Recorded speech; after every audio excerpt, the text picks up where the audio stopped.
This American pilot was seconds away from being shot down by 3 enemy jets. His plane was slower, outgunned, and running on fumes. But then he flipped a switch that wasn't supposed to exist.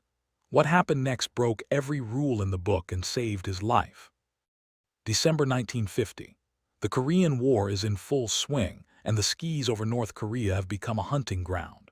American pilots are flying World War II-era propeller planes against something they've never faced before. Soviet-built MiG-15 jets. Faster, higher, deadlier.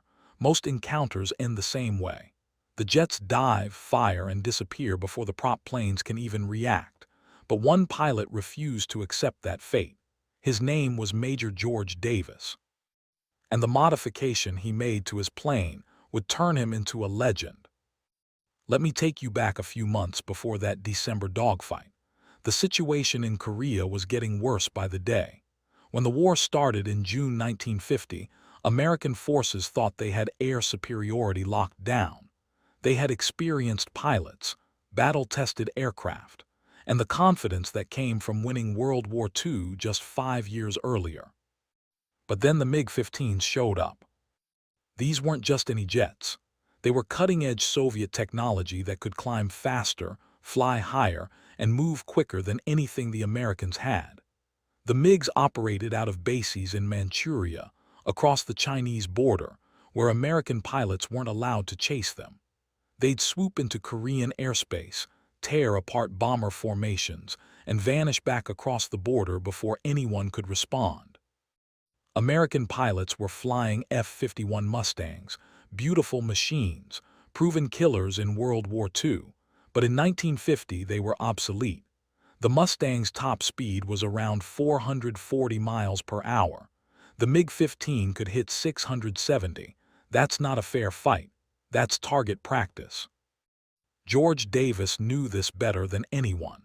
He'd flown combat missions in World War II, racking up 7 confirmed kills against German and Japanese aircraft. He understood air combat like most people understand breathing. And when he got to Korea in late 1950, he immediately saw the problem. His squadron was equipped with F-86 Sabres. Finally, a jet that could actually compete with the MiG-15.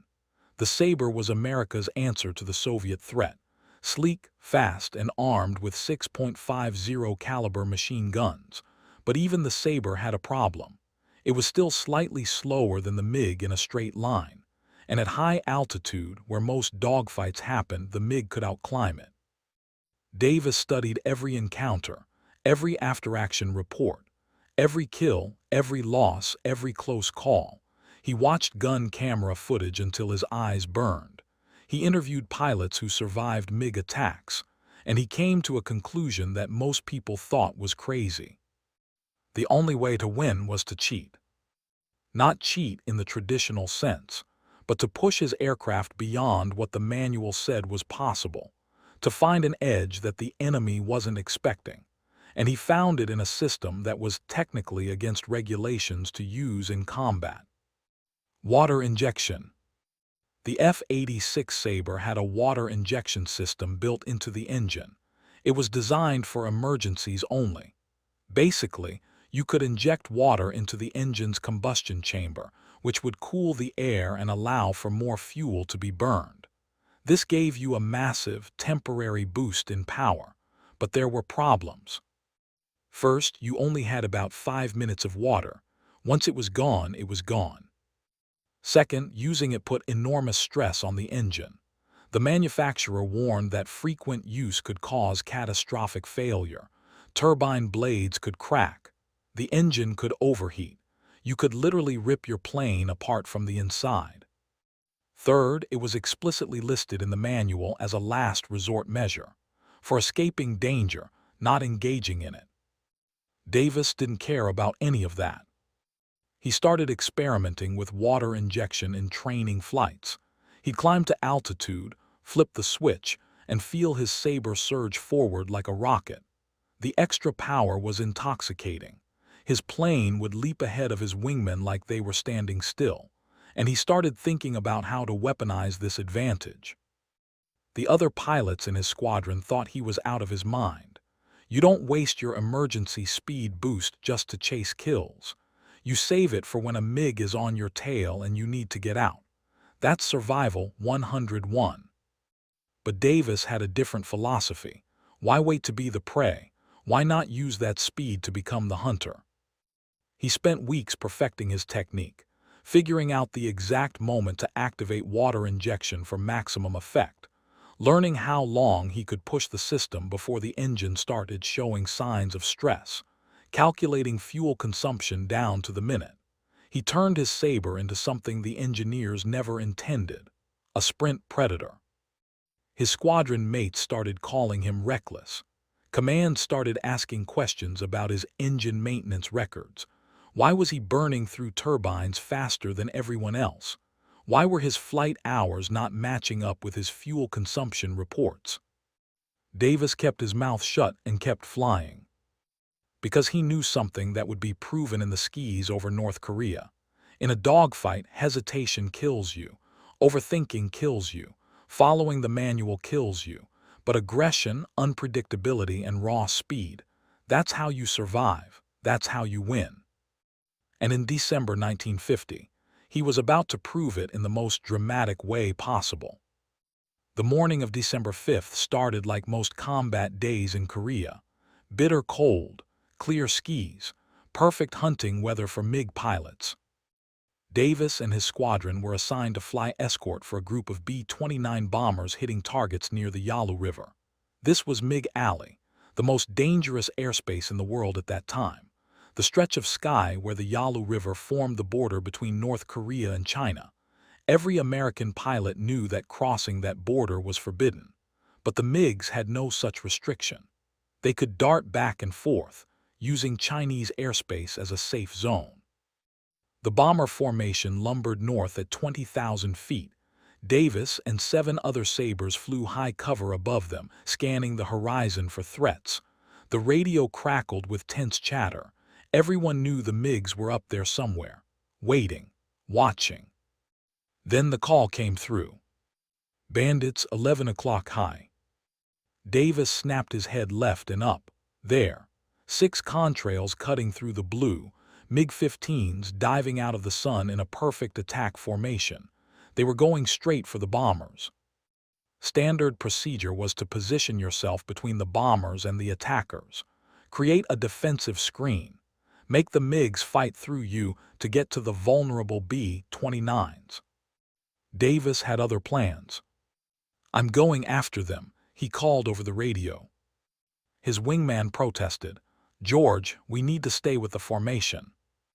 Davis was already pushing his throttle forward. "Cover the bombers, I'll handle this." And he dove. The MiGs hadn't seen him yet. They were focused on the bombers below, setting up their attack runs. Davis closed the distance fast, his Sabre screaming through the thin air. At about 1,500 yards, the lead MiG pilot spotted him. You could tell by the sudden break in formation. The MiGs scattered like birds, abandoning their attack and braking hard in different directions. 3 of them pulled up and climbed, trying to use their superior altitude performance to escape. The other 3 split left and right, diving for speed. Davis made a split-second decision. He went after the climbers. This was the exact scenario where the MiG-15 had the advantage. In a vertical climb at high altitude, the MiG could leave a Sabre behind. Every American pilot knew this.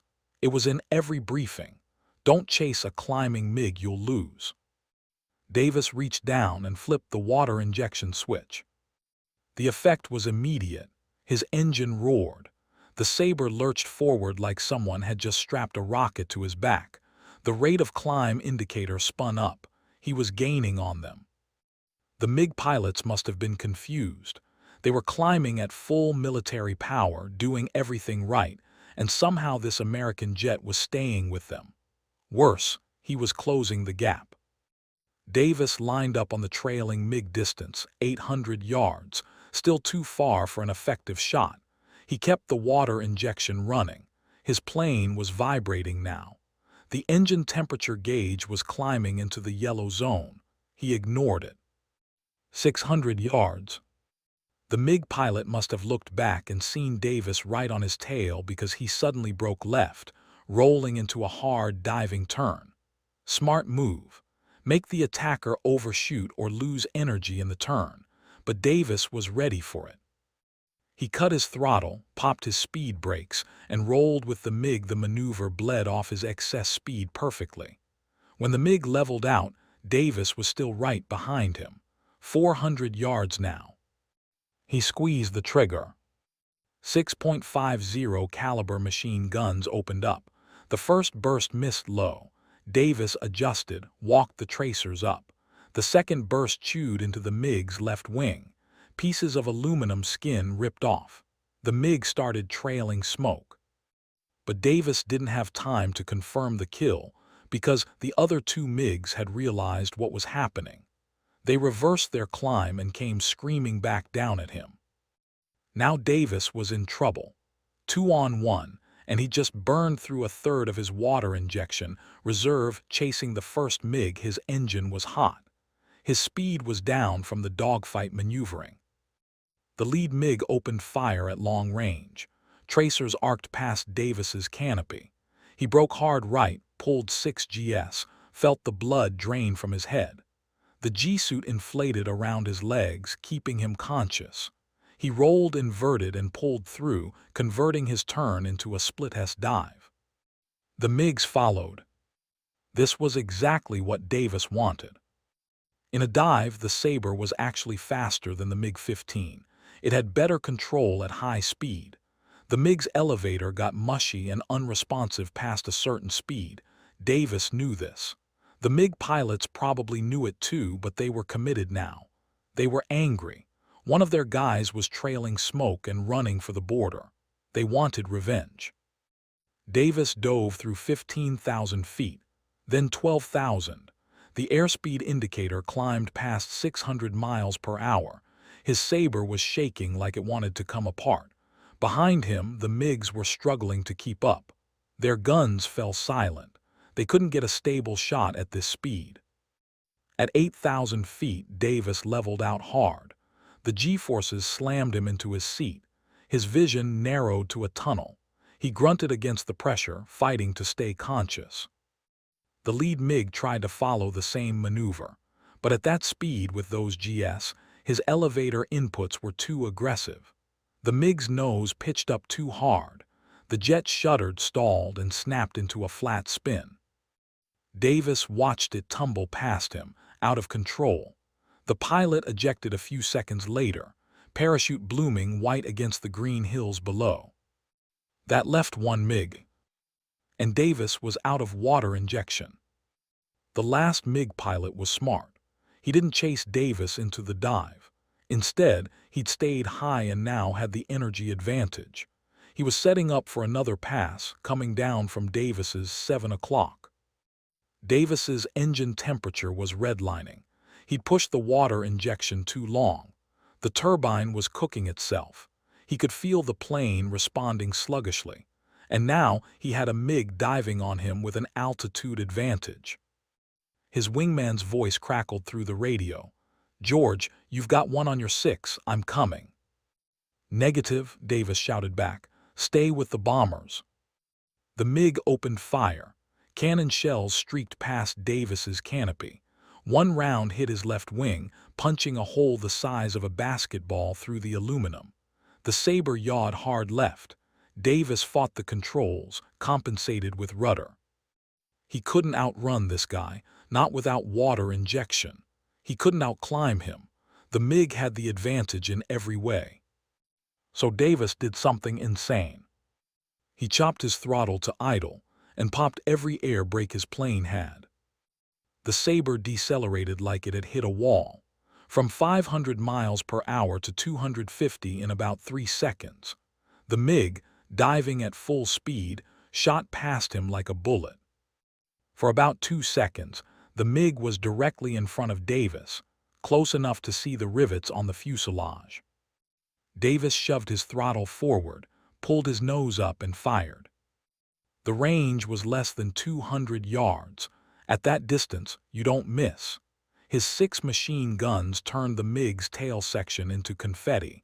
The rudder disintegrated, the vertical stabilizer crumpled, and then the whole back half of the jet just came apart. The MiG pitched nose down and went straight into the ground. No ejection, no parachute, just a fireball in the valley below. Davis pulled up hard, scanning for more threats. His engine was screaming at him.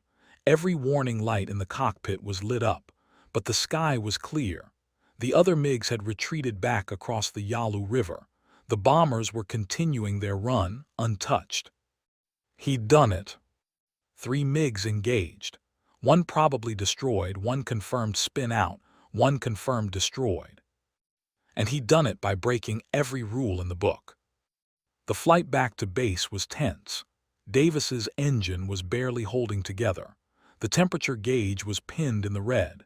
He could smell burning oil in the cockpit.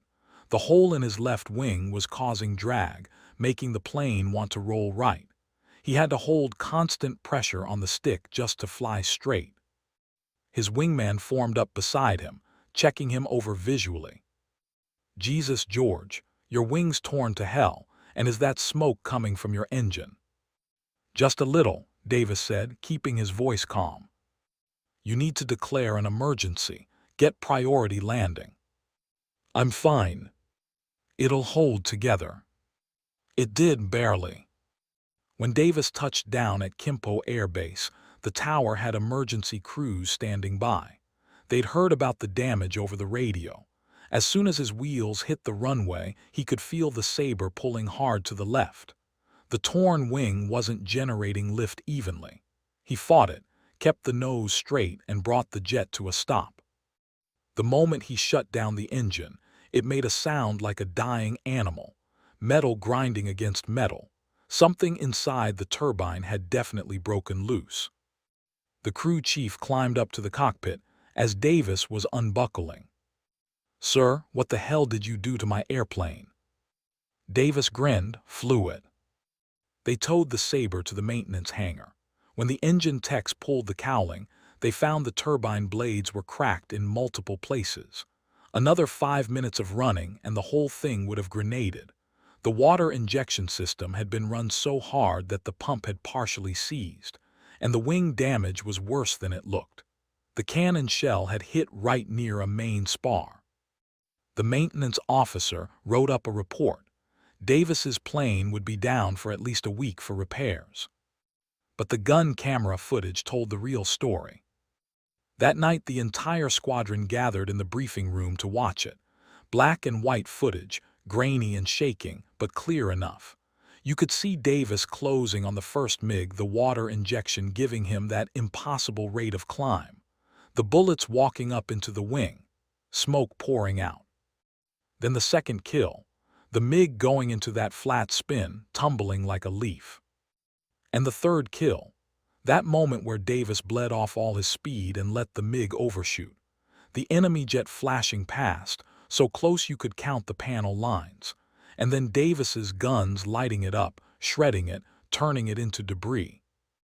The room was silent when the footage ended. Finally, one of the junior pilots spoke up. "How the hell did you know he'd overshoot?" Davis shrugged. "I didn't, but if he didn't, I was dead anyway. Might as well try something." "You used water injection to chase them up," another pilot said. "It wasn't a question. Everyone had figured it out." "Yeah. That's not what it's for." "I know. You could have blown your engine." "I know." The squadron commander stood up. He looked at Davis for a long moment. Then he looked at the rest of the pilots. "Gentlemen, what Major Davis did today was reckless, dangerous, and against standard operating procedure." Everyone tensed. Here came the reprimand. It was also the most effective fighter engagement I've seen in this war. 3 MiGs engaged, 3 MiGs killed or driven off, 0 bombers lost. If any of you can figure out how to do what he did without destroying your aircraft, I want to hear about it. Dismissed. The pilots filed out, buzzing with conversation, but Davis stayed behind. The commander waited until they were alone. "George, you can't keep flying like this. You're going through engines twice as fast as everyone else. Maintenance is going to kill me. And eventually, you're going to push it too far and that engine is going to quit at the worst possible moment." Davis nodded. "I know, sir. But right now, the MiGs think they're untouchable. They dive on our bombers and run before we can react. They climb away from us when we chase. They own the sky above 30,000 feet. Somebody needs to show them they're wrong." The commander sighed. "Just try not to get yourself killed proving a point." "Yes, sir." 3 days later, Davis was back in the air with a replacement engine, and he kept using water injection to chase down MiGs. His kill count climbed, 4 confirmed, then 6, then 10. Other pilots started copying his technique, carefully at first, then more aggressively as they saw it work. The MiG pilots started getting cautious. They stopped pressing their attacks as hard. The Americans were suddenly dangerous in situations where they shouldn't be. And it all started because one pilot decided the rules didn't matter as much as winning. George Davis flew combat missions in Korea for 4 months. In that time, he became the war's leading ace with 14 confirmed kills. All of them MiG-15s. All of them in situations where, on paper, he should have been at a disadvantage. His tactic of using water injection aggressively spread through the fighter squadrons. The Air Force eventually studied it and updated their combat manuals. What started as one pilot breaking the rules became standard doctrine. They called it tactical water injection. Using your emergency speed boost not to run away, but to close distance on a faster enemy before they could escape. It worked because it was unexpected. MiG pilots had been trained on the performance specs of the F-86. They knew what it could do in a climb. They knew how fast it could go. And then suddenly, American jets were doing things they weren't supposed to be able to do, keeping up in climbs, closing distance when they should have been falling behind. It messed with the enemy's tactical calculations. But there was a cost. Engines burned out faster. Maintenance hours tripled. Some pilots pushed too hard and did blow their turbines in combat. The tactic worked, but it wasn't free. Davis himself paid the ultimate price. On February 10, 1952, he was leading a flight near the Yalu River. They encountered a formation of 12 MiGs. Instead of staying with his flight, Davis broke away to attack them alone. He shot down 2 MiGs in quick succession, but then his wingman lost sight of him in the chaos of the dogfight. When the smoke cleared, Davis was gone. Search and rescue flights found wreckage scattered across a hillside in North Korea. His Sabre had gone straight in at high speed. They never recovered his body. The North Koreans claimed one of their pilots shot him down. American pilots who were there think his engine finally gave out, that he'd pushed the water injection too hard one last time and the turbine came apart at the worst possible moment. We'll never know for sure. But here's what we do know. George Davis changed how air combat worked in Korea. He proved that aggression and tactical innovation could overcome technical disadvantages. The MiG-15 was still faster, still climbed better, still had better high-altitude performance. But American pilots learned they could compete anyway if they were willing to take risks and think creatively. The water injection tactic became so common that engineers started designing it into the next generation of fighters as a combat feature rather than an emergency backup. Modern fighter jets have afterburners, which are basically a more refined version of the same concept. A temporary boost of thrust when you need it most. And beyond the tactical stuff, Davis proved something about the nature of combat itself, that the manual is just a starting point. That every weapon system has hidden capabilities if you're willing to find them. That sometimes the difference between winning and losing is just one person willing to try something everyone else thinks is crazy. His approach to fighting was summed up in something he said to a young pilot right before his last mission.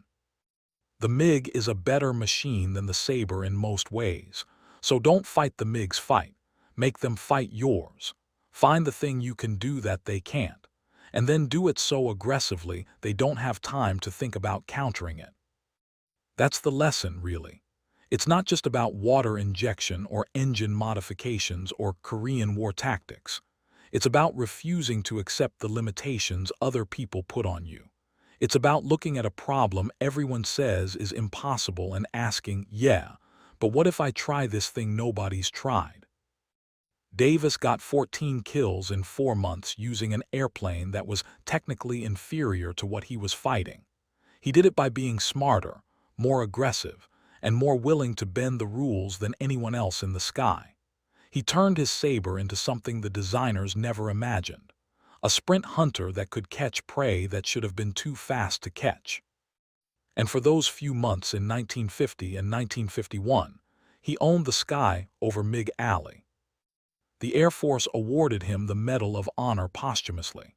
The citation praised his aggressive leadership and daring combat techniques, which is military speak for this guy did things that terrified his commanders but got results. Other pilots who flew with him remember him differently. They talk about his calm on the radio when everything was going to hell, the way he'd spot opportunities in the chaos of a dogfight that nobody else saw, how he'd brief new pilots on surviving against the MiGs, sharing every trick and tactic he'd learned. He was 31 years old when he died, father of 2 daughters, World War II veteran, and for a brief moment in history, the most dangerous fighter pilot in the sky. All because he figured out that speed isn't just about your engine specs. It's about knowing when to push the limits, when to break the rules, and when to flip that switch everyone else is too scared to touch. If you want more stories like this, hit subscribe.